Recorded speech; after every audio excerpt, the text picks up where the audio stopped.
3 things I wish I knew about New York. Make sure you save this for your next trip to New York City. The first thing I would do is download Go City. You can then pick the amount of attractions that you want to do for one set fee, and if you know, like, each attraction in New York is quite a hefty price, so this saves you up to 40% on the attractions. You then go in the app and continue to book your attractions. You need to book a time slot for each attraction because every building has a time slot. And then I would suggest getting there at least 30 minutes before your time slot. Each building has airport security. Because of the security level, there is a queue to get up to where you would give your ticket. This does exclude sunset hours. They do have separate prices for sunset hours, but a little tidbit, book a time slot that is just before. So if sunset hours time slots are between 4 and 6, get there at 3:30, and then you'll be able to enjoy the sunset hours without having to pay the extra fee. I did this from the Rockefeller Center and I got myself a glass of wine, and look at the sunset I got to see without having to pay the extra fee. As a Londoner in New York, I found the subway system actually really easy to navigate. However,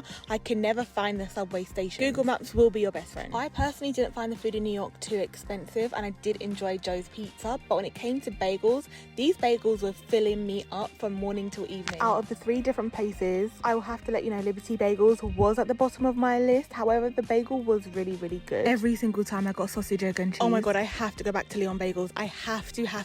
I really, really enjoyed this bagel. It was so good. However, I went to Tompkins Square Bagels, and this is at the top of my list, which should be at the top of your list. The cream cheese. Look at the cream cheese. Like, you would think it's ice cream. It's not.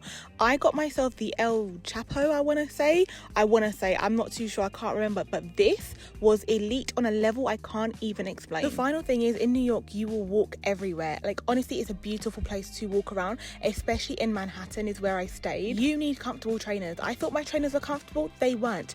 You need to honestly invest in some New Balances. I averaged about 15 to 20,000 steps a day, and that did not include when I took Ubers. I genuinely believe that New York is very solo traveler friendly. It's very easy to get around, and if you're from London, you'll be able to navigate New York. I promise you that. Make sure you save and follow for more travel tips.